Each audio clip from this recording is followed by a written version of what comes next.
ꯊꯧꯔꯝ ꯁꯤꯖꯤꯟꯅꯖꯔꯤꯕ mobile number ꯑꯃꯨꯛꯇꯪꯒ ꯍꯟꯅ ꯅꯤꯡꯁꯤꯡꯖꯒꯦ 7005707808 ꯍꯥꯏꯔꯤꯕ ꯅꯝꯕꯔꯁꯤꯗ ꯀꯣꯜ ꯇꯧꯕꯤꯔꯛꯇꯨꯅ ꯑꯗꯣꯝꯒꯤ ꯑꯄꯥꯝꯕ ꯏꯁꯩ ꯈꯟꯕꯒꯤ ꯈꯨꯗꯣꯡꯆꯥꯕ ꯗꯥꯏꯃꯟ ꯇꯤꯚꯤ ꯆꯦꯅꯦꯜꯒꯤ ꯃꯥꯏꯀꯩꯗꯒꯤ ꯊꯝꯖꯔꯤ ꯑꯃꯨꯛꯇꯪꯒ ꯍꯟꯅ ꯅꯤꯡꯁꯤꯡꯖꯒꯦ 7005707808 ꯍꯥꯏꯔꯤꯕ ꯅꯝꯕꯔ ꯑꯁꯤꯗ ꯀꯣꯜ ꯇꯧꯕꯤꯔꯛꯇꯨꯅ ꯑꯗꯣꯝꯒꯤ ꯑꯄꯥꯝꯕ ꯏꯁꯩ ꯈꯟꯕꯒꯤ ꯈꯨꯗꯣꯡꯆꯥꯕ ꯊꯝꯖꯔꯤ ꯁꯤꯒꯤ ꯑꯥꯏꯑꯦꯁꯀꯣꯝ ꯀꯦꯕꯜ ꯅꯦꯠꯋꯥꯔꯛꯇ ꯌꯦꯡꯕꯤꯔꯤꯕ ꯑꯃꯗꯤ ꯌꯨꯇ꯭ꯌꯨꯕ ꯂꯥꯏꯚ ꯁ꯭ꯇ꯭ꯔꯤꯃꯤꯡꯗ ꯂꯩꯕꯤꯔꯤꯕꯁꯤꯡꯕꯨ ꯑꯃꯨꯛꯀ ꯍꯟꯅ ꯅꯤꯔꯃꯂꯥ ꯊꯥꯡꯖꯝꯅ ꯇꯔꯥꯝꯅ ꯑꯣꯛꯆꯔꯤ ꯊꯥꯒꯠꯄ ꯐꯣꯡꯗꯣꯛꯆꯔꯤ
ꯂꯥꯏꯚꯇ ꯂꯩꯕꯤꯔꯤꯕ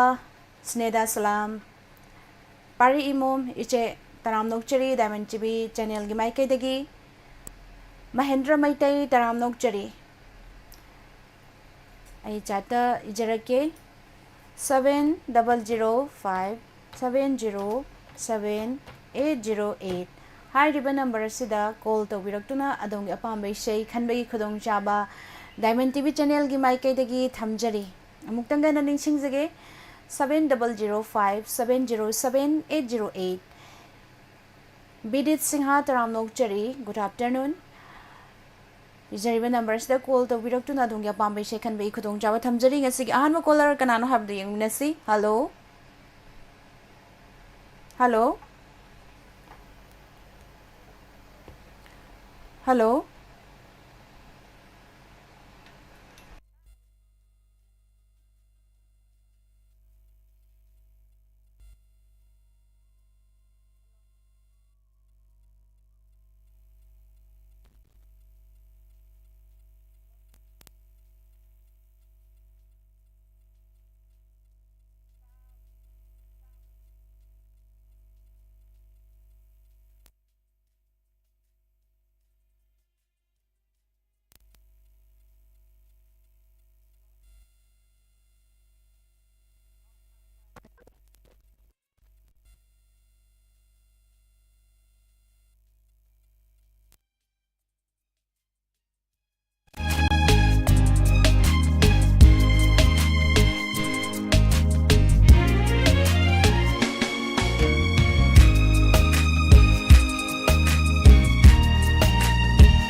ꯇꯦꯛꯅꯤꯀꯦꯜꯒꯤ ꯄ꯭ꯔꯣꯕ꯭ꯂꯦꯝ ꯈꯤꯇꯪ ꯂꯩꯕꯅ ꯌꯦꯡꯖꯒꯦ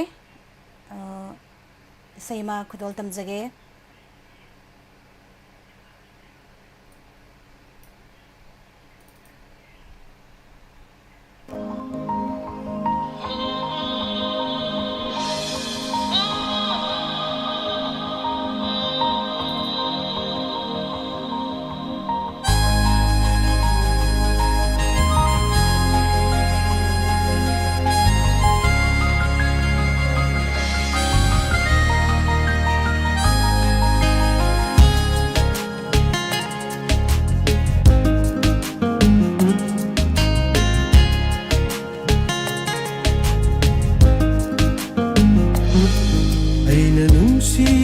ꯅꯨꯡꯁꯤꯖꯕꯤ ꯑꯩꯅ ꯈꯣꯏꯗꯥꯖꯕꯤ ꯑꯩꯅ ꯅꯨꯡꯁꯤꯖꯕꯤ ꯑꯩꯅ ꯈꯣꯏꯗꯥꯖꯕꯤ ꯅꯪꯇꯅꯤ ꯄꯨꯟꯁꯤꯒꯤ ꯅꯪꯇꯅ ꯂꯣꯏꯖꯔꯦ ꯑꯩꯒꯤꯗꯤ ꯊꯋꯥꯏꯅꯤ ꯅꯪꯇꯅ ꯂꯣꯏꯖꯔꯦ ꯑꯩꯒꯤꯗꯤ ꯊꯋꯥꯏꯅꯤ ꯅꯪꯇꯅ ꯑꯩꯒꯤ ꯄꯨꯟꯁꯤꯅꯤ ꯄꯨꯟꯁꯤꯅꯤ ꯑꯩꯅ ꯅꯨꯡꯁꯤꯖꯕꯤ ꯑꯩꯅ ꯈꯣꯏꯗꯥꯖꯕꯤ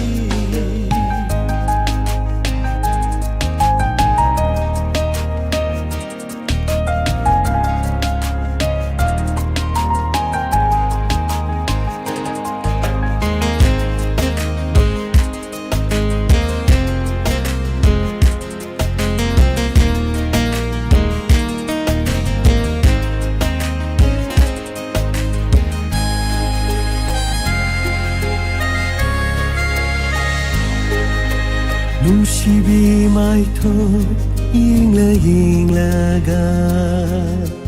ꯐꯖꯕ ꯍꯦꯜꯂꯤ ꯑꯁꯨꯝ ꯑꯁꯨꯝ ꯅꯨꯡꯁꯤꯕꯤ ꯃꯥꯏꯊꯣꯡ ꯌꯦꯡꯂ ꯌꯦꯡꯂꯒ ꯐꯖꯕ ꯍꯦꯜꯂꯒꯤ ꯑꯁꯨꯝ ꯑꯁꯨꯝ ꯅꯪꯕꯨ ꯅꯨꯡꯁꯤꯔꯨꯕꯩ ꯑꯣꯏꯔ ꯃꯥꯜꯂꯦ ꯅꯪꯕꯨ ꯌꯦꯡꯅꯤꯡꯗꯨꯅ ꯂꯩꯔꯦ ꯅꯪꯕꯨ ꯅꯨꯡꯁꯤꯔꯨꯕꯩ ꯑꯣꯏꯔ ꯃꯥꯜꯂꯦ ꯅꯪꯕꯨ ꯌꯦꯡꯅꯤꯡꯗꯨꯅ ꯂꯩꯔꯦ ꯅꯪꯇꯅ ꯑꯩꯒꯤ ꯄꯨꯟꯁꯤꯅꯤ ꯄꯨꯟꯁꯤꯅꯤ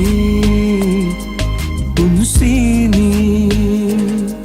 ꯑꯩꯅ ꯅꯨꯡꯁꯤꯖꯕꯤ ꯑꯩꯅ ꯈꯣꯏꯗꯥꯖꯕꯤ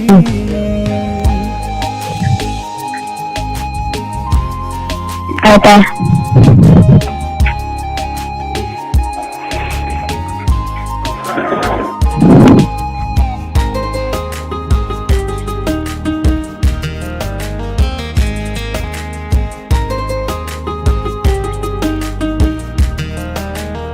Puspa.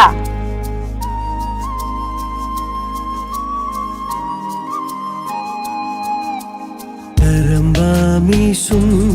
laiwa pubino sumhat yai pubi eloira Karamba misum laiwa pubino sumhat yai pubi eloira Kuidana binangi maito Kuidauna binangi misna Kuidana binangi maito Kuidauna binangi misna Momontano kambi nangtani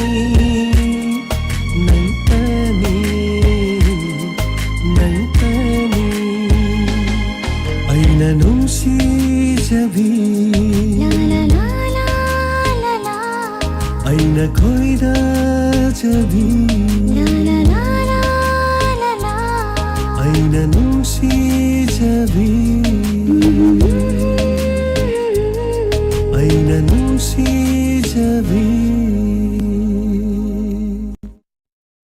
Thagachari mayam pumnamak asi kitang technical gi nungai tam kitang laibana sema Diamond TV channel gi maike digi khudon tamjare duga sigi YouTube ta laibiriba madi Iscom cable network teng biriba sing Johnson Lisam Taram Nokchari Sir Gilbert Taram Nokchari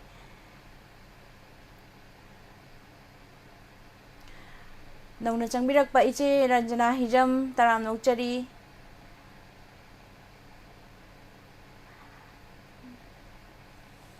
Caller lokhatjage hello Hello. Taram Nokchari sagi minglefam haibiu Good afternoon, Miss. Good afternoon Miss, ay nambol lang po kami sa Cynthia na. Simti kari mathil chabirage Ni sawai thomba chai ngasi de. hawai thongba Masai kai sabe. akhoi su chama nei hawai thongba dum sai kang tak thongi ado Sama nei ka ta thong khoi. hoi live phoning program asida sarugya birakpa karamba isai no khanbi doisibu Ni sengje ne ka saktam ha ba jiwa ma ju ta na sakpado ni ta je. doi sai se kana kana tamina ga doino Isai je tabi ni ba kha hapsa ke mes. hapiu Oina mai da de ambika kongban ta ban te ga ni te Maria te bila mai bam ande di se mo bi se ton te ju ande ti dia. Ikun bawa puspa pam ande di mo sanjit nei bung ki se so mon dan ande ke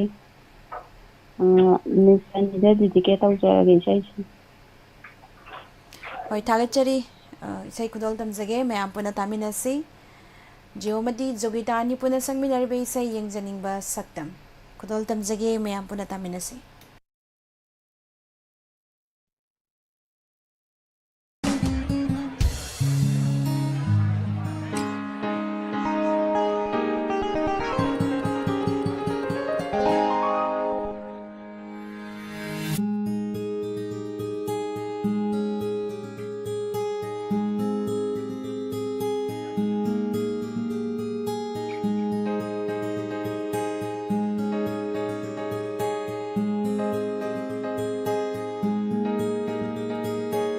Yenjaningba saktamni yenjaningba Ujaningba maithomni mikukuringi Lepiro nangna mapokshimagi Lingana leibiro mapokshimagi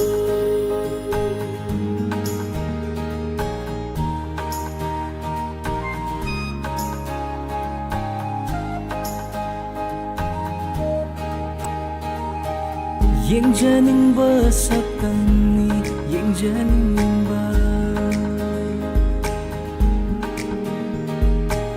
Ujaningba maithomni mikukuringi Lepla ke punsi se nungsibin ng gidama Lepla ke punsi se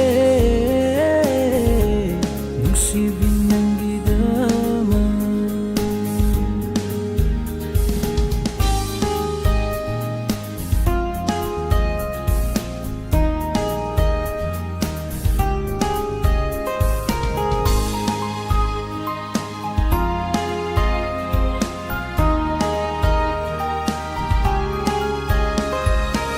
Nganbiraro ning TV mai thongduna hanglaba thamoigi atiyasida thajagum nangal pibiro nungsipanthum yaudri fawa Nganbiraro ning TV mai thongduna hanglaba thamoig atiyasida Tajagum nangal pibiro nungsipanthum yaudri fawa Thadapino aibo nungsiba mapokshimagi Kongsimbiro aibo jetna nangina thanunda Leprabani aise nangidama mapokshimagi oina Mangjarapa manglan kayase mangphaw na halasi tay banda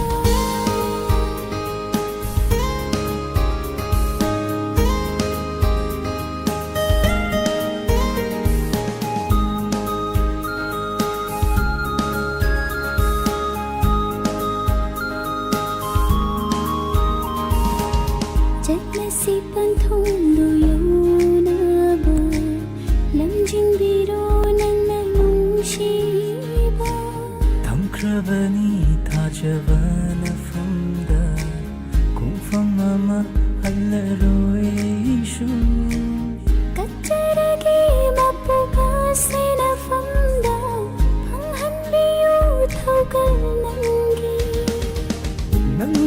ꯊꯋꯥꯏꯅꯤ ꯑꯩꯅ ꯍꯛꯆꯥꯡꯅꯤ ꯈꯥꯏꯗꯣꯛꯅꯒꯨꯝꯁꯤ ꯀꯩꯗꯧꯅꯨ ꯂꯦꯞꯄꯤꯌꯨ ꯅꯪꯅ ꯃꯄꯣꯛꯁꯤꯃꯒꯤ ꯌꯦꯡꯖꯅꯤꯡꯕ ꯁꯛꯇꯝꯅꯤ ꯌꯦꯡꯖꯅꯤꯡꯕ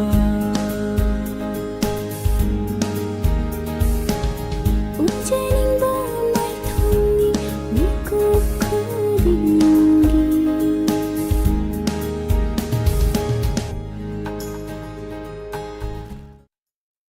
ꯊꯥꯒꯠꯆꯔꯤ ꯃꯌꯥꯝ ꯄꯨꯝꯅꯃꯛ ꯉꯁꯤꯒꯤ live ꯁ꯭ꯇ꯭ꯔꯤꯃꯤꯡꯗ ꯂꯦꯝꯁꯤꯟꯕꯤꯔꯛꯂꯤꯕ ꯑꯃꯗꯤ ꯑꯦꯁꯀꯣꯝ TV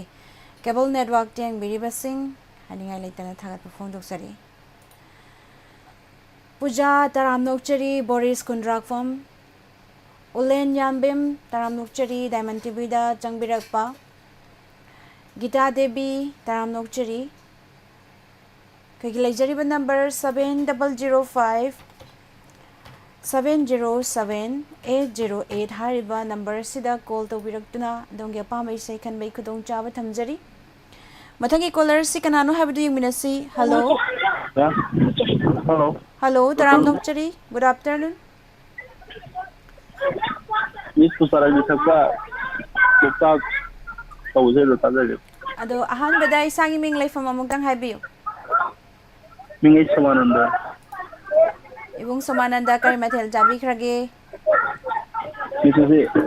Nasa Boy Sar. ꯑꯗꯣ ꯏꯁꯩꯁꯦ ꯀꯅꯥ ꯀꯅꯥ ꯇꯥꯃꯤꯟꯅꯒꯗꯣꯏꯅꯣ Hilado Laiba Pasatagi Ye Pari Imo Chorama TV Abi Baba. ꯊꯥꯒꯠꯆꯔꯤ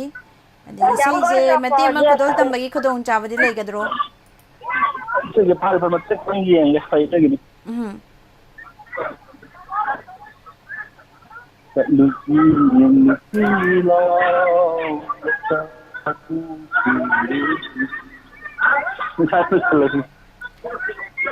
ꯊꯥꯒꯠꯆꯔꯤ ꯏꯕꯨꯡꯒꯤ ꯅꯥꯀꯜꯗ ꯂꯥꯡꯉꯤꯗꯨꯕꯨ ꯀꯔꯤ ꯂꯩꯒꯦ ꯍꯧꯖꯤꯛꯁꯤꯕꯨ ꯑꯉꯥꯡꯁꯤꯡ ꯂꯥꯡꯕꯒꯤ ꯃꯈꯣꯟ ꯇꯥꯏ Hoi Lake Lampago School with Lambala by the Sim Taba. ꯍꯣꯏ Lapasana found by ꯊꯥꯒꯠꯆꯔꯤ ꯏꯕꯨꯡ ꯈꯨꯗꯣꯜ ꯇꯝꯖꯒꯦ ꯏꯁꯩ ꯆꯠꯁꯤꯂꯥꯎ ꯌꯦꯡꯂꯨ ꯁꯤꯂꯥꯎ ꯂꯣꯛꯇꯥꯛ ꯄꯥꯠꯇ ꯍꯥꯏꯔꯤꯕ ꯏꯁꯩ ꯄꯨꯁꯄꯔꯥꯅꯤꯅ ꯁꯛꯂꯤꯕ ꯏꯁꯩ ꯈꯨꯗꯣꯜ ꯇꯝꯖꯒꯦ ꯃꯌꯥꯝ ꯄꯨꯟꯅ ꯇꯥꯃꯤꯟꯅꯁꯤ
कुंजमाला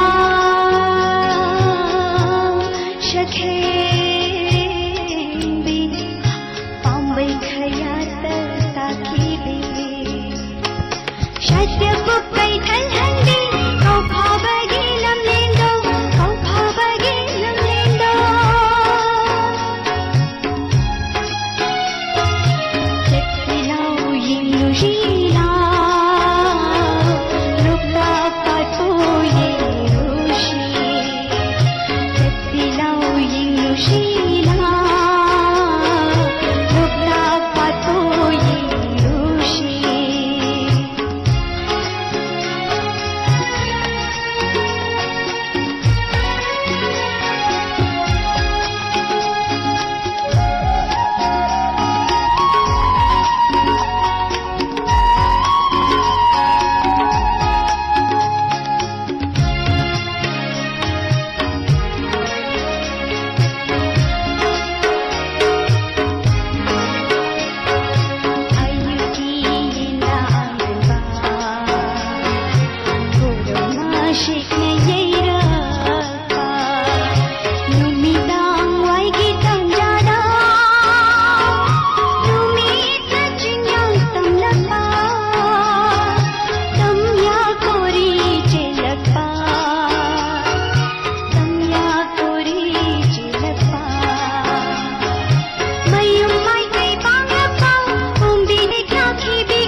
Thagachari mayam punamak live ta laibiriba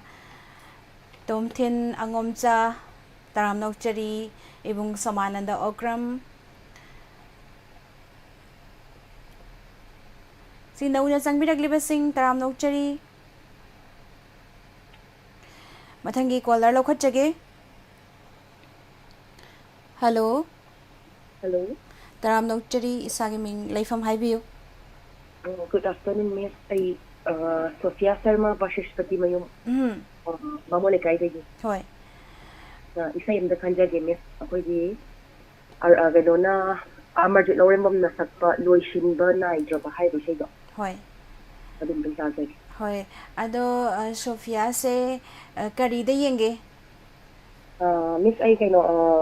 I see the I form the Yingay. Diamond I see that. ꯍꯣꯏ ꯌꯥꯝ ꯅꯨꯡꯉꯥꯏꯖꯩ ꯑꯥꯏꯁ ꯀꯣꯝꯗ ꯌꯦꯡꯕꯤ ꯍꯥꯏꯕꯤꯕ ꯑꯗꯣ ꯏꯁꯩꯁꯦ ꯀꯅꯥ ꯀꯅꯥ ꯇꯥꯃꯤꯟꯅꯒꯗꯕꯅꯣ ꯏꯁꯩꯁꯦ ꯑꯩꯈꯣꯏꯒꯤ ꯀꯣꯜꯗꯤ ꯃꯌꯥꯝ ꯇꯧꯖꯕ ꯀꯣꯜ ꯐꯪꯕꯗꯤ ꯉꯝꯖꯗꯕ ꯃꯌꯥꯝ ꯑꯗꯨꯒ ꯑꯥꯏꯁ ꯀꯣꯝꯒꯤ ꯍꯧꯖꯤꯛꯇꯤ ꯅꯦꯠꯀꯀꯥꯁꯨ ꯌꯥꯅꯗꯕꯅꯤꯅ ꯑꯥꯏꯁ ꯀꯣꯝꯒꯤ ꯑꯩꯈꯣꯏꯒꯤ ꯗꯥꯏꯃꯟ ꯇꯤꯚꯤ ꯌꯦꯡꯕꯤꯔꯤꯕ ꯃꯌꯥꯝꯒ ꯄꯨꯂꯞ ꯇꯥꯃꯤꯟꯅꯖꯔꯒꯦ ꯊꯥꯒꯠꯆꯔꯤ ꯏꯁꯩ ꯈꯨꯗꯣꯜ ꯇꯝꯖꯔꯛꯂꯒꯦ ꯃꯌꯥꯝ ꯄꯨꯟꯅ ꯇꯥꯃꯤꯟꯅꯁꯤ ꯊꯦꯡꯛ ꯌꯨ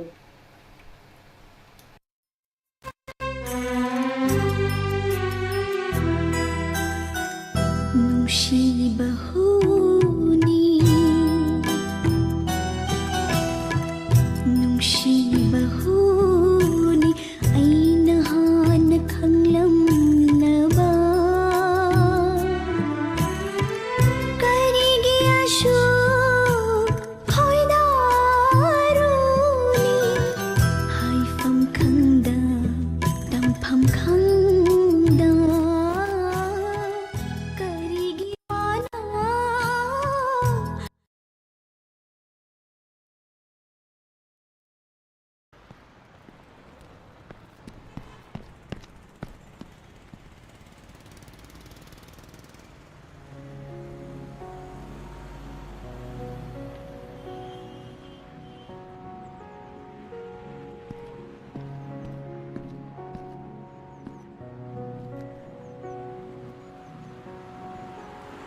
ꯅꯨꯡꯉꯥꯏꯔꯦ ꯁꯨꯇꯤꯡꯗꯤ ꯑꯗꯨꯝ ꯆꯠꯂꯤꯕ ꯅꯠꯇ꯭ꯔꯥ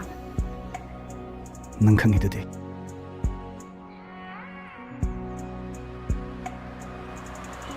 ꯃꯔꯛ ꯃꯔꯛꯇ ꯐꯣꯟ ꯇꯧꯔꯛꯀꯦ ꯍꯥꯏꯔꯛꯀꯗꯧꯔꯕ ꯑꯩ ꯀꯩ ꯍꯥꯏꯗꯣꯏꯅꯣ ꯈꯪꯗ꯭ꯔꯕ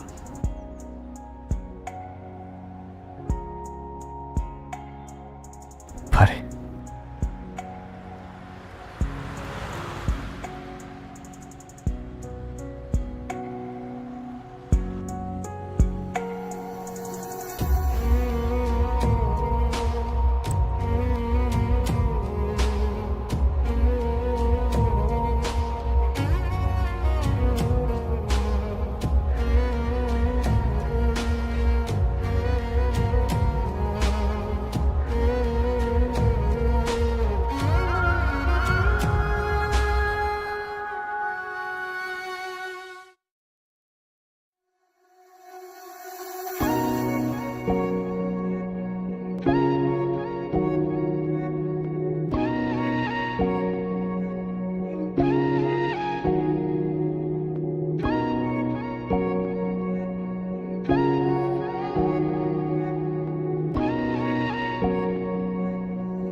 ꯂꯣꯏꯁꯤꯟꯕ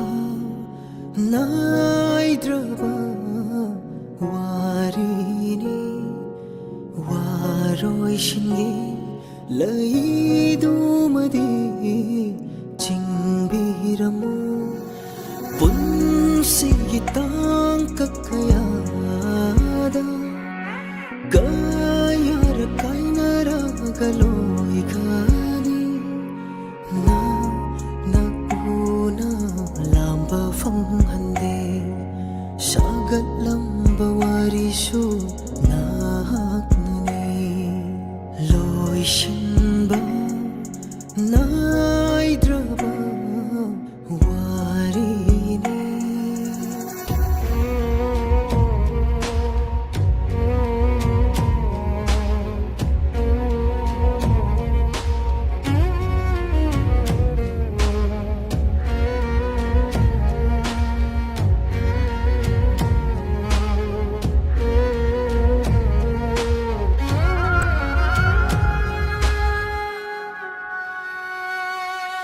닝싱바다 와리바 ꯀꯧꯊꯣꯛꯄꯗ ꯂꯨꯔꯤꯕ ꯋꯥꯔꯤꯅꯤ ꯅꯪꯒꯤ ꯏꯐꯝꯗ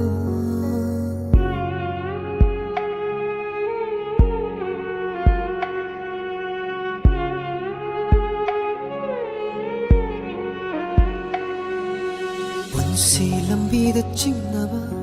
ꯂꯩꯇ ꯉꯥꯏꯔꯤꯌꯦ ꯅꯪꯕꯨ ꯊꯤꯕꯒꯨꯝ ꯊꯣꯛꯂꯦ ꯑꯃꯝꯕꯗ ꯑꯩꯒꯤ ꯂꯝꯕꯤ ꯅꯤꯡꯁꯤꯡꯕꯗ ꯋꯥꯔꯤꯕ ꯀꯧꯊꯣꯛꯄꯗ ꯂꯨꯔꯤꯕ ꯈꯟꯊꯕꯁꯨ ꯉꯝꯗ꯭ꯔꯕ ꯋꯥꯔꯤꯅꯤ ꯄꯨꯡꯁꯤꯒꯤ ꯇꯥꯡꯀꯛ ꯀꯌꯥꯗ ꯀꯌꯥꯔ ꯀꯥꯏꯅꯔꯒ ꯂꯣꯏꯈ꯭ꯔꯅꯤ ꯅꯛꯎꯅ ꯂꯥꯝꯕ ꯐꯪꯍꯟꯗꯦ ꯁꯥꯒꯠꯂꯝꯕ ꯋꯥꯔꯤꯁꯨ ꯅꯍꯥꯛꯅꯅꯤ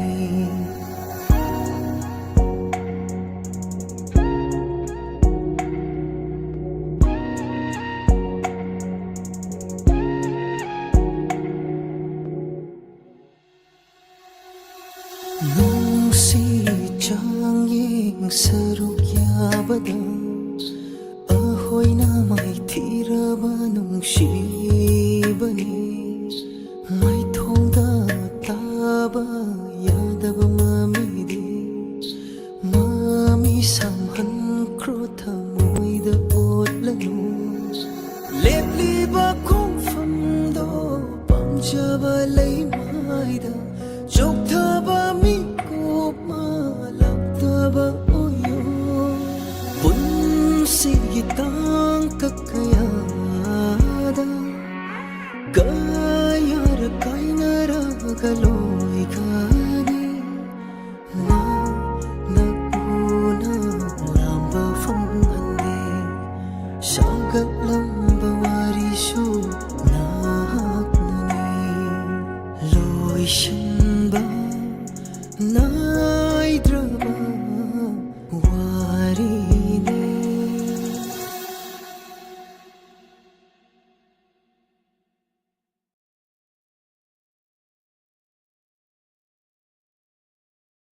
ꯊꯥꯒꯠꯆꯔꯤ ꯃꯌꯥꯝ ꯄꯨꯝꯅꯃꯛ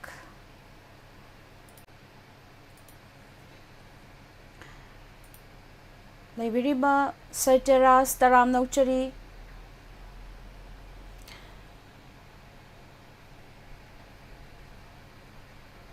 ꯑꯩꯈꯣꯏꯒꯤ ꯂꯩꯖꯔꯤꯕ ꯅꯝꯕꯔ ꯑꯁꯤꯗ ꯀꯣꯜ ꯇꯧꯕꯤꯗꯨꯅ ꯑꯗꯣꯝꯒꯤ ꯑꯄꯥꯝꯕ ꯏꯁꯩ ꯈꯟꯕꯒꯤ ꯈꯨꯗꯣꯡꯆꯥꯕ ꯊꯝꯖꯔꯤ ꯃꯊꯪꯒꯤ ꯀꯣꯂꯔꯁꯤ ꯀꯅꯥꯅꯣ ꯍꯥꯏꯕꯗꯨ ꯌꯦꯡꯃꯤꯟꯅꯁꯤ ꯍꯜꯂꯣ ꯍꯜꯂꯣ ꯒꯨꯗ ꯑꯐꯇꯔꯅꯨꯟ ꯇꯔꯥꯝ ꯅꯧꯆꯔꯤ ꯃꯤꯡ ꯂꯩꯐꯝ ꯍꯥꯏꯕꯤꯌꯨ ꯑꯩ ꯈꯣꯡꯖꯣꯝ ꯁꯥꯄꯗꯒꯤ ꯈꯣꯡꯖꯣꯝ ꯁꯥꯄꯝꯗꯒꯤ ꯀꯀꯥ ꯁꯃꯔꯦꯟꯗ꯭ꯔ ꯑꯥꯎ ꯀꯀꯥ ꯁꯃꯔꯦꯟꯗ꯭ꯔ ꯈꯣꯟꯖꯦꯜ ꯇꯥꯗꯕ ꯀꯨꯏꯔꯦ ꯀꯔꯤ ꯃꯊꯦꯜ ꯆꯥꯕꯤꯔꯒꯦ ꯀꯦꯕꯣꯠ ꯑꯣꯏ ꯇꯧꯋꯦ ꯀꯔꯝꯕ ꯑꯗꯩ ꯑꯣꯛ ꯏꯁꯩ ꯊꯣꯡꯕ ꯑꯃꯒ ꯑꯁ ꯑꯣꯛ ꯊꯣꯡꯕ ꯑꯃꯒ ꯌꯥꯝ ꯍꯥꯎꯅ ꯆꯥꯕꯤꯔꯦ ꯑꯗꯣ ꯀꯔꯝꯕ ꯏꯁꯩ ꯈꯟꯕꯤꯗꯣꯏꯅꯣ ꯀꯀꯥ ꯅꯪ ꯇꯅ ꯍꯦꯜꯂꯤꯗ ꯊꯣꯅꯥꯒ ꯃꯤꯒ ꯊꯛꯄ ꯇꯥꯞꯅꯔꯁꯨ ꯀꯥꯎꯅ ꯅꯨꯡꯁꯤ ꯍꯥꯏꯕ ꯀꯩꯅꯣ ꯑꯗꯨ ꯍꯣꯏ ꯇꯥꯕꯤꯒꯅꯤ ꯍꯣꯏ ꯏꯁꯩꯁꯦ ꯀꯅꯥ ꯀꯅꯥ ꯇꯥꯃꯤꯟꯅꯗꯣꯏꯅꯣ ꯀꯀꯥ ꯇꯥꯕꯤꯅꯨꯡꯗ ꯋꯥꯡꯖꯤꯡꯗꯒꯤ ꯃꯦꯝꯆꯥ ꯇꯒꯣꯜꯁꯦꯝ ꯑꯗꯒꯤ ꯁꯤꯡꯗꯥ ꯁꯂꯥꯝ ꯕꯤꯕꯨ ꯁꯂꯥꯝ ꯗꯥꯏꯃꯟ ꯇꯤꯚꯤ ꯇꯥꯕꯤꯔꯤꯕ ꯌꯦꯡꯕꯤꯔꯤꯕ ꯄꯨꯝꯅꯃꯛꯀ ꯑꯃꯗꯤ ꯂꯥꯟꯁꯤꯗ ꯑꯋꯥꯕ ꯃꯥꯌꯣꯛꯅꯕ ꯄꯨꯝꯅꯃꯛꯀ ꯆꯠꯃꯤꯟꯅꯖꯒꯅꯤ ꯑꯗꯣ ꯀꯀꯥꯁꯦ ꯀꯔꯤꯗ ꯌꯦꯡꯕꯤꯔꯤꯅꯣ ꯑꯩ ꯌꯦꯡꯒꯦ ꯌꯦꯡꯗꯦ ꯑꯥꯎ ꯑꯗꯣ ꯏꯁꯩ ꯇꯥꯕꯤꯅꯤꯡꯕꯁꯨ ꯍꯥꯞꯄꯤꯔꯦ ꯏꯁꯩ ꯈꯨꯗꯣꯜ ꯇꯝꯖꯔꯛꯑꯒꯦ ꯃꯌꯥꯝ ꯄꯨꯟꯅ ꯍꯣꯏ ꯇꯥꯃꯤꯟꯅꯁꯤ ꯊꯥꯒꯠꯆꯔꯤ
ꯆꯥꯅꯕꯤ ꯅꯪꯒꯤ ꯁꯛ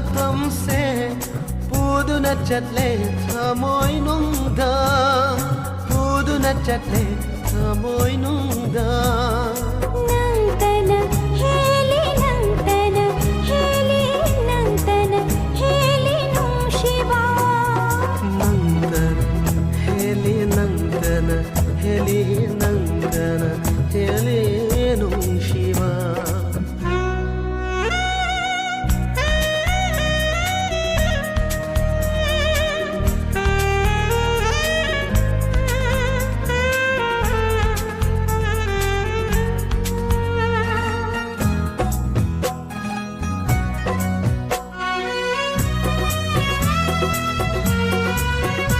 Ngairamuko ingna chitna Ngairamuko aibuna nga Mapoksina hingle makai Kau bangam loy na hakpuri नाइजरंगे कुमजा गया गया लेजरंगे थाजा गया गया हल्ला कोई नाक्सिदा पीजे की बथा मोई पोदोना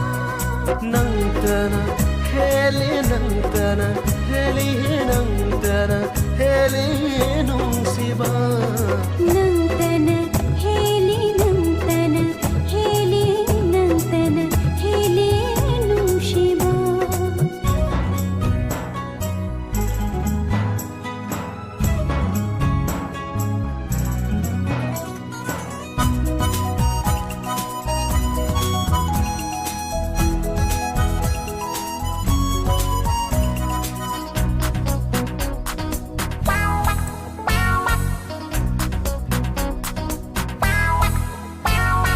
नंगी पुंसीगी उरुमदा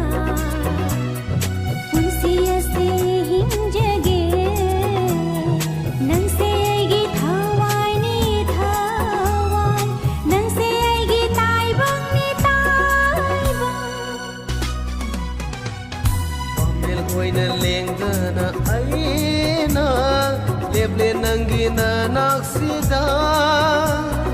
nangse aigi punsi ni punsi nangse aigi manglan ni manglan नंतन हेली नंतन हेली नंतन हेली नुशिवा nangtana heli nangtana heli nangtana heli nung shiva तामनरसु काउननुसिको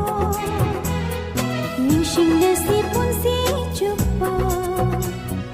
तामनरसु काउननुसिको निशिंगसी पुंसी चुप्पा उनदरे खंदुना मिराय बिगे निंबिनु कायना बनी खंबिनु Uragana hena laita de Uragana hena moirangi Chana binangi sakam se Puduna chatle thamoy nungda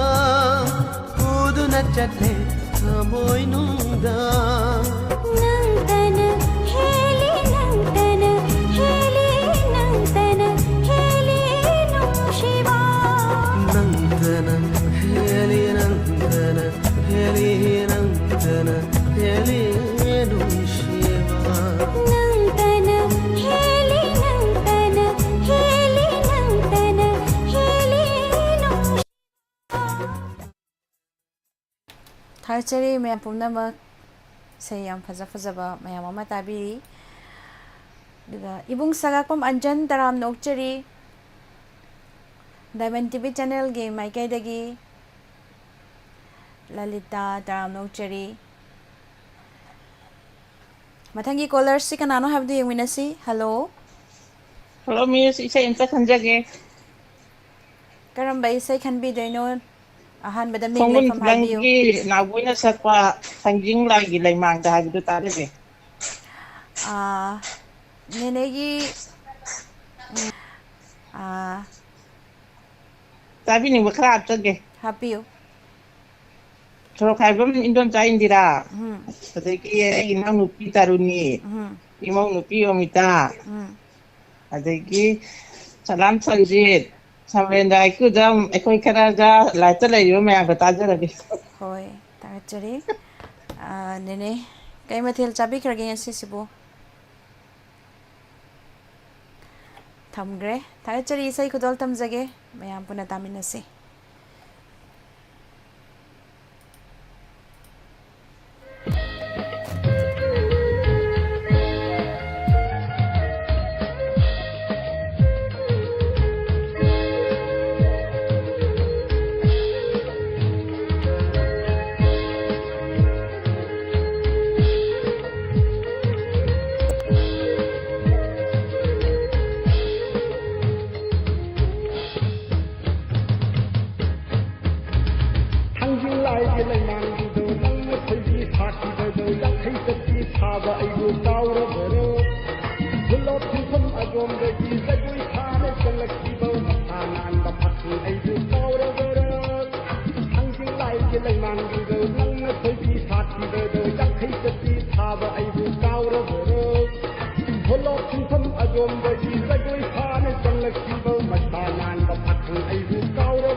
ꯊꯥꯒꯠꯆꯔꯤ ꯃꯌꯥꯝ ꯄꯨꯝꯅꯃꯛ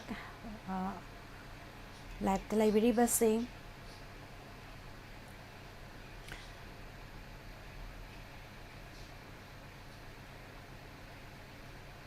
ꯈꯣꯟꯖꯦꯜꯗꯤ ꯅꯩꯔꯦ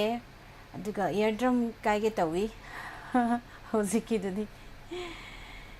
ꯌꯥꯝ ꯂꯩꯈꯠꯄꯤꯔꯛꯀꯅꯨ ꯍꯥꯏꯕꯤꯔꯛꯑꯦ ꯅꯂꯤꯅꯤ ꯄꯨꯌꯥꯝ ꯇꯔꯥꯝ ꯅꯣꯛꯆꯔꯤ ꯏꯁꯩ ꯈꯟꯕꯤꯌꯨ ꯃꯊꯪꯒꯤ ꯀꯣꯂꯔꯁꯤ ꯀꯅꯥꯅꯣ ꯍꯥꯏꯕꯗꯨ ꯌꯦꯡꯃꯤꯟꯅꯁꯤ ꯍꯜꯂꯣ Hello. ꯇꯔꯥꯝ Good ꯅꯣꯛꯆꯔꯤ afternoon. Good afternoon Good afternoon. ꯇꯔꯥꯝ ꯅꯣꯛꯆꯔꯤ ꯃꯤꯡ ꯂꯩꯐꯝ ꯍꯥꯏꯕꯤꯌꯨ ꯑꯩ ꯏꯕꯦꯝꯆꯥ ꯅꯤꯡꯊꯧꯖꯝ ꯌꯨꯝꯗꯒꯤ ꯍꯣꯏ ꯏꯆꯦ ꯏꯕꯦꯝꯆꯥ ꯇꯔꯥꯝ ꯅꯣꯛꯆꯔꯤ ꯀꯔꯝꯕ ꯏꯁꯩ ꯈꯟꯕꯤꯗꯣꯏꯅꯣ ꯔꯟꯕꯤ ꯊꯧꯅꯥꯒꯤ ꯀꯥꯎꯔꯒꯦ ꯇꯧꯕꯗꯣ ꯇꯥꯖꯒꯦ ꯇꯧꯕꯅꯤ ꯀꯥꯎꯔꯒꯦ ꯈꯟꯈ꯭ꯔꯕ ꯍꯣꯏ ꯑꯗꯣ ꯍꯣꯏꯅꯦ ꯏꯁꯩꯁꯦ ꯀꯅꯥ ꯇꯥꯃꯤꯟꯅꯒꯗꯣꯏꯅꯣ ꯃꯤꯁꯦ ꯀꯩꯅꯣ ꯌꯦꯡꯈꯣꯝ ꯂꯂꯤꯇꯥ ꯑꯗꯒꯤ ꯂꯥꯏꯠꯇ ꯂꯩꯕ ꯁ꯭ꯅꯦꯍꯥ ꯁꯂꯥꯝ ꯒꯤꯇꯥ ꯗꯦꯕꯤ ꯑꯗꯒꯤ ꯂꯥꯏꯠꯇ ꯂꯩꯔꯤꯕ ꯄꯨꯝꯅꯃꯛ ꯑꯃꯗꯤ ꯁꯤ ꯗꯥꯏꯃꯟ ꯇꯤꯚꯤ ꯇꯥꯔꯤꯕ ꯃꯌꯥꯝꯗꯨꯅ ꯇꯥꯃꯤꯟꯅꯖꯕꯅꯤ ꯍꯣꯏ ꯊꯥꯒꯠꯆꯔꯤ ꯏꯆꯦ ꯉꯁꯤꯁꯤꯕꯨ ꯀꯔꯤ ꯃꯊꯦꯜ ꯆꯥꯕꯤꯈ꯭ꯔꯒꯦ ꯉꯁꯤꯁꯦ ꯀꯩꯅꯣ ꯍꯋꯥꯏ ꯊꯣꯡꯕ ꯑꯣꯏꯅ ꯆꯥꯔꯦ ꯉꯁꯤꯁꯦ ꯍꯋꯥꯏ ꯄꯥꯜꯂꯤ ꯇꯥꯕ ꯃꯥꯜꯂꯦ ꯊꯥꯒꯠꯆꯔꯤ ꯏꯆꯦ ꯏꯁꯩ ꯈꯨꯇꯝ ꯇꯝꯖꯔꯒꯦ ꯑꯩꯁꯦ ꯉꯁꯤ ꯀꯣꯏꯕ ꯂꯥꯛꯄꯅꯦꯕ ꯁꯤꯗ ꯍꯣꯏ ꯑꯗ ꯑꯁꯤꯗ ꯃꯤꯇꯤꯡ ꯑꯃꯇ ꯌꯥꯎꯒꯦꯅ ꯂꯥꯛꯄꯗ ꯏꯃꯥꯟꯅꯕꯤ ꯆꯪꯉꯛꯄꯅꯦ ꯑꯁꯤꯗ ꯂꯥꯏꯔꯤꯛ ꯊꯥꯡꯉꯩꯗ ꯑꯗꯨ ꯃꯣꯏ ꯄ꯭ꯔꯣꯒꯥꯝ ꯌꯦꯡ ꯂꯩꯔꯝꯃꯦ ꯑꯗꯨꯗ ꯑꯩꯅ ꯅꯠꯇꯨ ꯀꯩ ꯄ꯭ꯔꯣꯒꯥꯝ ꯇꯧꯔꯤꯅꯣ ꯑꯩꯅ ꯍꯟꯅ ꯅꯨꯡꯁꯤꯃꯟꯗꯅ ꯀꯣꯜ ꯇꯧꯒꯦ ꯐꯖꯅ ꯇꯧꯕ ꯊꯝꯗꯣꯛꯈ꯭ꯔꯦ ꯍꯣꯏ ꯊꯥꯒꯠꯆꯔꯤ ꯏꯆꯦ ꯏꯁꯩ ꯈꯨꯗꯣꯜ ꯇꯝꯖꯒꯦ ꯃꯌꯥꯝ ꯄꯨꯟꯅ ꯇꯥꯃꯤꯟꯅꯁꯤ ꯏꯆꯦ ꯏꯕꯦꯝꯆꯥ ꯅꯤꯡꯊꯧꯖꯝ ꯀꯛꯆꯤꯡꯗꯒꯤꯅ ꯈꯟꯕꯤꯔꯛꯄ ꯏꯁꯩꯅꯤ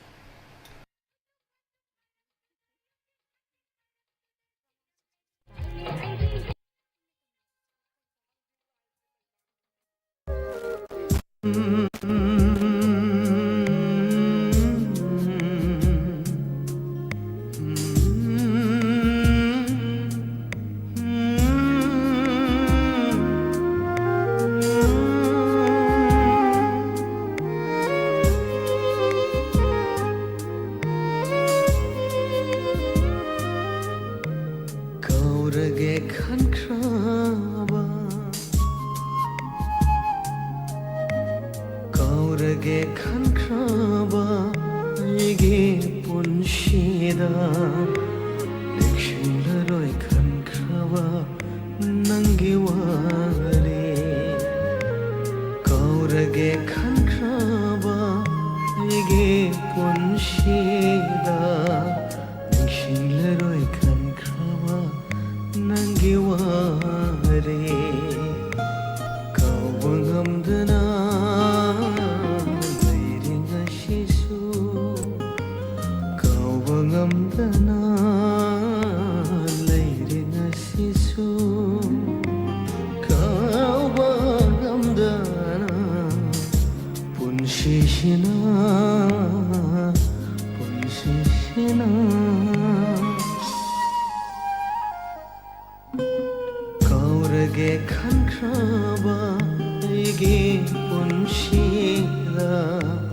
ningshinglaroi khankraba nangi ware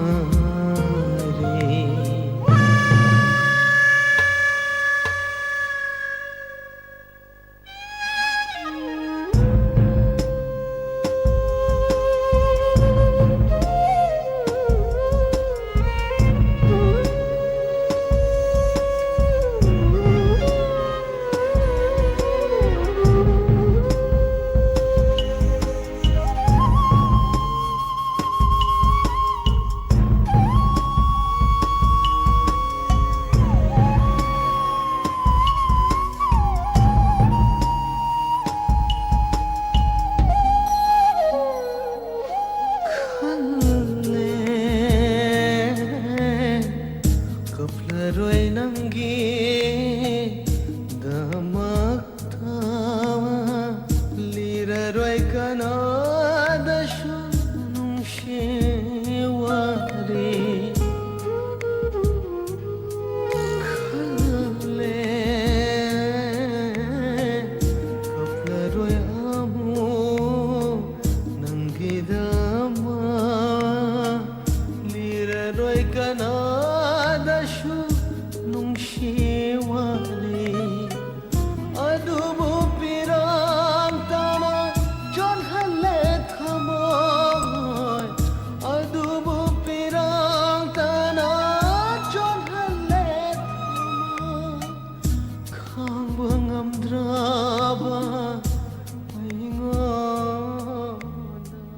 ꯅꯤꯁꯤ ꯐꯖꯗ꯭ꯔꯥ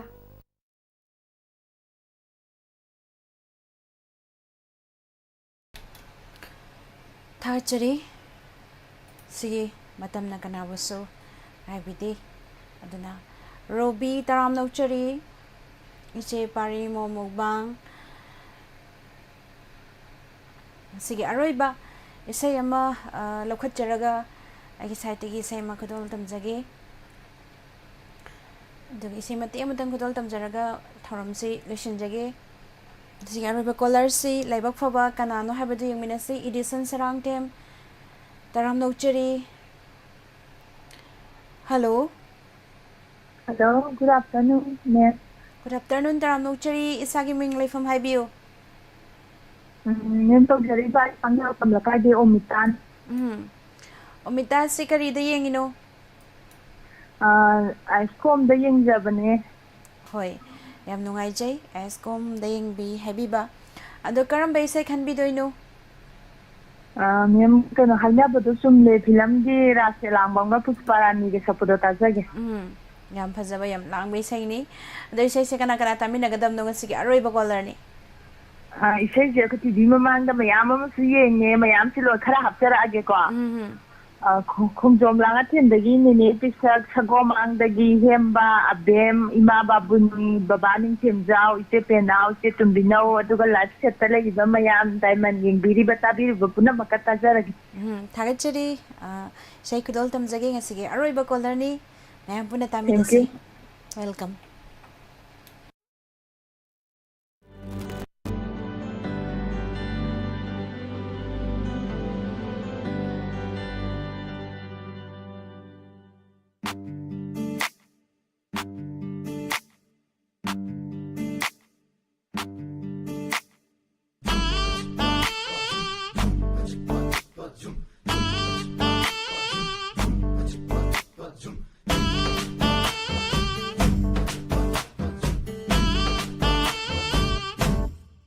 ꯈꯜꯂꯨꯗꯦ ꯅꯣꯡꯃꯇ ꯅꯪꯁꯦ ꯑꯩꯒꯤꯅꯤ ꯐꯥꯎꯔꯛꯅꯤ ꯅꯤꯡꯂꯨꯗꯦ ꯅꯪꯒꯤ ꯅꯨꯡꯁꯤꯕ ꯍꯥꯏꯔꯝꯃꯨ ꯁꯦꯡꯅ ꯑꯩꯁꯦ ꯅꯪꯒꯤ ꯀꯅꯥꯅꯣ ꯈꯪꯍꯜꯂꯨ ꯅꯪꯕꯨ ꯁꯦꯡꯅ ꯑꯩꯒꯤ ꯀꯅꯥꯅꯣ ꯂꯦꯞꯂꯦ ꯑꯩ ꯄꯨꯟꯁꯤꯁꯤ ꯃꯅꯥꯛꯇꯒꯤ ꯑꯣꯏꯅ ꯂꯩꯅꯤꯡꯂꯦ ꯊꯋꯥꯏꯁꯨ ꯅꯪꯒꯤ ꯅꯅꯥꯛꯇ ꯂꯩꯍꯧꯗ꯭ꯔꯦ ꯀꯔꯤꯁꯨ ꯑꯩꯒꯤꯅꯤ ꯍꯥꯏꯕ ꯂꯩꯔꯦ ꯅꯪꯇꯕꯨ ꯇꯣꯏꯅ ꯁꯣꯟꯗꯨꯅ ꯍꯣꯟꯅꯛꯅꯔꯒ ꯅꯪ ꯍꯣꯟꯅꯔꯒ ꯁꯨꯝ ꯊꯃꯣꯏꯁꯤꯅ ꯄꯦꯟꯖꯕꯗꯣ ꯅꯪ ꯈꯪꯕꯤꯌꯨ ꯄꯨꯛꯅꯤꯡꯗ ꯈꯟꯖꯧ ꯅꯪꯒꯤꯅꯤ ꯊꯥꯖꯧ ꯑꯩꯁꯦ ꯍꯣꯡꯂꯔꯣꯏ ꯈꯣꯡꯐꯝ ꯍꯥꯏꯅꯕꯗꯣ ꯆꯨꯝꯂꯦ ꯉꯥꯡꯅꯕꯗꯣ ꯁꯦꯡꯂꯦ ꯄꯨꯝꯅꯃꯛ ꯇꯥꯌꯣꯅꯦ ꯅꯨꯡꯁꯤꯅꯕꯗ ꯉꯝꯗꯕꯁꯨ ꯂꯩꯔꯣꯏ ꯀꯅꯥꯕꯨꯁꯨ ꯑꯣꯏꯔꯣꯏ ꯂꯣꯏꯊꯣꯛꯇꯕ ꯂꯩꯇꯦ ꯅꯨꯡꯁꯤꯅꯕꯗ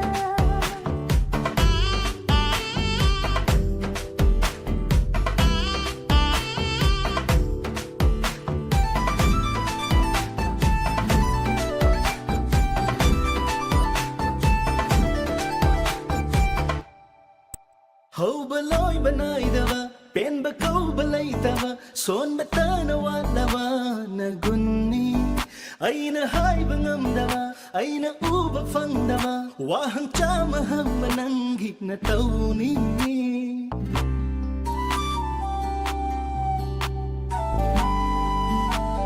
ꯍꯣ ꯍꯥꯏꯔꯣ ꯍꯥꯏꯅꯤꯡꯕ ꯈꯨꯗꯤꯡ ꯈꯪꯂꯣ ꯈꯪꯅꯤꯡꯕꯗꯨꯁꯨ ꯅꯅꯤꯡ ꯇꯧꯖꯔꯣ ꯑꯩꯁꯦ ꯅꯪꯒꯤꯅꯤ ꯅꯪꯒꯤ ꯑꯄꯥꯝꯕ ꯈꯨꯗꯤꯡ ꯅꯪꯅ ꯅꯤꯡꯖꯕ ꯄꯨꯝꯕ ꯊꯨꯡꯍꯟꯒꯦ ꯂꯦꯞꯈ꯭ꯔꯕ ꯄꯨꯟꯁꯤꯅꯤ 이루어진바가 통가는 띠격바가 남자세 그리니 할시기 미치나 하이는 바다 이승달림리나 반박이 못하고 오이라리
थागचरी मैम पुमनमक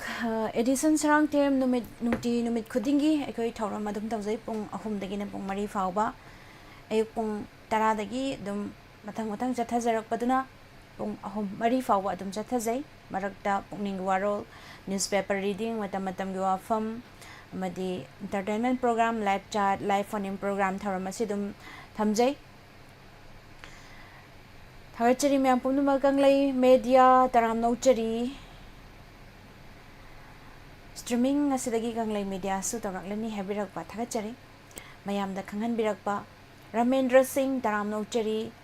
अदुगा ngasigai loisilakpada mayamda aina isai ama khudol tamjage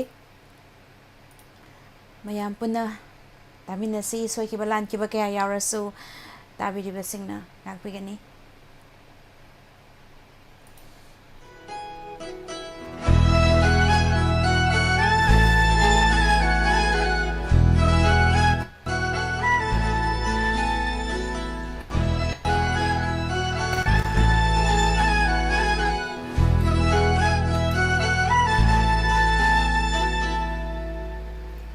wakalgi aurak famoy bana numaktasu kaudra bana hakpo aina karam na ningsingani changyang tauge khaladuna imit ase uisilla basu nang kagisatam ni uriba thamoy dalotula laikraba nahakpo thamoy dalotula laikraba nahakpo mafam kadayda thirugani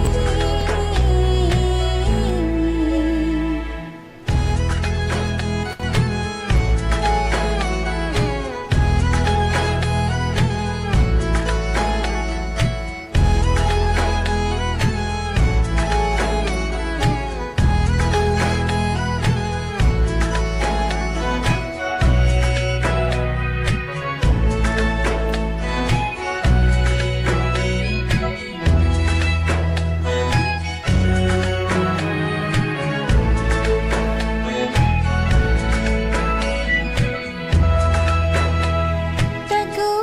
tani la thawalata nomadon mabe ma thajani pukning wara kabilai chenna thamoy gi saktam singye klare tagu tani la thawalata nomadon mabe ma thajani pukning wara kabilai chenna thamoy gi saktam singye klare khoirang laraba ahingse kamdula lephalage ngasili inakta amuktam hamladuna ahingse gi phajara sak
ꯍꯜꯂꯛꯐꯝ ꯑꯣꯏꯕꯅ ꯅꯣꯡꯃꯇꯁꯨ ꯀꯥꯎꯗ꯭ꯔꯕꯅ ꯍꯛꯄꯨ ꯑꯩꯅ ꯀꯔꯝꯅ ꯅꯤꯡꯁꯤꯡꯒꯅꯤ ꯆꯥꯡꯌꯦꯡ ꯇꯧꯒꯦ ꯈꯜꯂꯗꯨꯅ 이mit ꯑꯁꯤ 우실라바쇼 넌떡이 샀던 우리 방 넌떡이 샀던 우리 방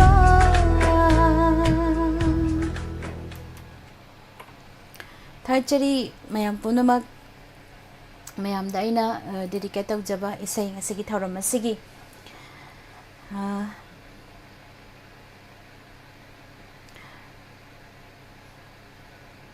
ꯇꯣꯝꯊꯤꯟ ꯑꯉꯣꯝ ꯁꯥꯏꯁꯇ ꯃꯁꯦꯜꯅꯤꯅ ꯉꯁꯤꯒꯤ ꯃꯤꯁ ꯅꯤꯔꯃꯂꯥꯅ ꯍꯥꯏꯖꯈꯤꯅꯤꯗ ꯍꯥꯏꯁꯤ ꯀꯔꯤꯅꯣ ꯃꯃꯥꯡꯗ ꯃꯤꯁ ꯄꯨꯁꯄꯔꯥꯅꯤꯅ ꯄ꯭ꯔꯣꯒ꯭ꯔꯥꯝ ꯍꯣꯁ ꯑꯣꯏꯔꯝꯅꯤ ꯇꯣꯝꯊꯤꯟ ꯃꯤ ꯑꯣꯟꯅꯔꯦ ꯍꯌꯦꯡꯒꯤꯗꯤ ꯄꯨꯁꯄꯔꯥꯅꯤ ꯑꯩꯈꯣꯏ ꯁ꯭ꯇꯥꯐ ꯄꯨꯁꯄꯔꯥꯅꯤꯅ ꯑꯣꯏꯗꯣꯏꯅꯤ ꯁꯥꯔ ꯒꯤꯜꯕꯥꯔꯠ ꯍꯌꯦꯡꯁꯨ ꯈꯟꯗꯣꯏꯅꯤ ꯑꯗꯣ ꯉꯁꯤꯗꯤ ꯅꯣꯡꯃ ꯀꯥꯟꯅꯔꯒ ꯇꯧꯖꯕ ꯊꯧꯔꯝꯅꯤ ꯑꯩꯅ ꯂꯥꯏꯚ ꯆꯦꯠ ꯑꯃꯨꯛ ꯇꯧꯒꯅꯤ ꯃꯥꯅ ꯂꯥꯏꯚ ꯐꯣꯟꯅꯤꯡ ꯄ꯭ꯔꯣꯒ꯭ꯔꯥꯝ ꯑꯃꯨꯛ ꯑꯩꯅ ꯂꯥꯏꯚ ꯐꯣꯟꯅꯤꯡ ꯄ꯭ꯔꯣꯒ꯭ꯔꯥꯝ ꯑꯃꯨꯛ ꯇꯧꯅꯤ ꯃꯥꯅ ꯑꯃꯨꯛ ꯂꯥꯏꯚ ꯆꯦꯠ ꯇꯧꯅꯤ ꯁꯨꯃꯥꯏꯅ ꯑꯣꯟꯅꯔꯒ ꯑꯗꯨꯒ ꯂꯥꯏꯚ ꯆꯥꯠꯅꯦ ꯂꯥꯏꯚ ꯐꯣꯟꯅꯤꯡ ꯄ꯭ꯔꯣꯒ꯭ꯔꯥꯝꯅꯦ ꯄꯨꯟꯁꯤꯟꯅꯔꯛꯄꯁꯨ ꯑꯗꯨꯝ ꯌꯥꯎꯏ ꯊꯥꯒꯠꯆꯔꯤ ꯍꯌꯦꯡꯒꯤ ꯏꯁꯩꯅ ꯍꯥꯟꯅ ꯊꯥꯕꯤꯔꯣ ꯗꯥꯏꯃꯟ ꯇꯤꯚꯤ ꯊꯥꯒꯠꯆꯔꯤ ꯕꯣꯔꯤꯁ ꯀꯨꯟꯗ꯭ꯔꯥꯛꯄꯝꯁꯦ ꯍꯧꯖꯤꯛ ꯀꯗꯥꯏꯗ ꯂꯩꯕꯤꯕꯅꯣ ꯅꯦꯠꯁꯦ ꯍꯧꯖꯤꯛ ꯕ꯭ꯔꯣꯗꯕꯦꯟꯕꯨꯗꯤ ꯖꯤꯑꯣ ꯐꯥꯏꯕꯔꯀꯗꯤ ꯂꯣꯏꯅ ꯌꯥꯔꯦ ꯍꯥꯏ ꯑꯗꯣ ꯌꯨꯝꯗ ꯂꯩꯕꯤꯕ꯭ꯔꯥ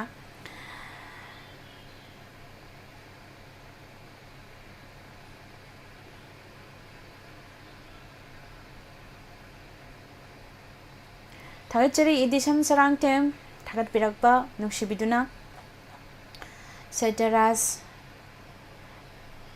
ꯍꯌꯦꯡ ꯄꯨꯡꯐꯝꯁꯤꯃꯛꯇꯗꯁꯨ ꯂꯥꯛꯄꯤꯌꯨ ꯄꯨꯡ 3 ꯅꯨꯡꯊꯤꯜꯒꯤ ꯄꯨꯡ 3 ꯇꯥꯕ ꯃꯇꯝꯗ ꯍꯌꯦꯡ ꯂꯥꯏꯚ ꯆꯦꯠ ꯄ꯭ꯔꯣꯒ꯭ꯔꯥꯝ ꯊꯝꯖꯔꯤ ꯃꯌꯥꯝꯁꯨ ꯁꯔꯨꯛ ꯌꯥꯕꯤꯌꯨ ꯑꯗꯨ ꯉꯁꯤꯒꯤ ꯑꯣꯏꯅꯗꯤ ꯑꯥꯏꯁꯀꯣꯝ ꯀꯦꯕꯜ ꯅꯦꯠꯋꯥꯔꯛꯇ ꯌꯦꯡꯕꯤꯔꯤꯕ ꯑꯃꯗꯤ ꯉꯁꯤꯒꯤ ꯂꯥꯏꯚ ꯁ꯭ꯇ꯭ꯔꯤꯃꯤꯡꯗ ꯂꯩꯕꯤꯔꯤꯕ ꯄꯨꯝꯅꯃꯛ ꯍꯥꯏꯅꯤꯡꯉꯥꯏ ꯂꯩꯇꯅ ꯊꯥꯒꯠꯄ ꯐꯣꯡꯗꯣꯛꯆꯔꯤ ꯑꯃꯨꯛꯀ ꯍꯟꯅ ꯅꯤꯔꯃꯂꯥ ꯊꯥꯡꯖꯝꯅ ꯈꯨꯔꯨꯝꯖꯔꯤ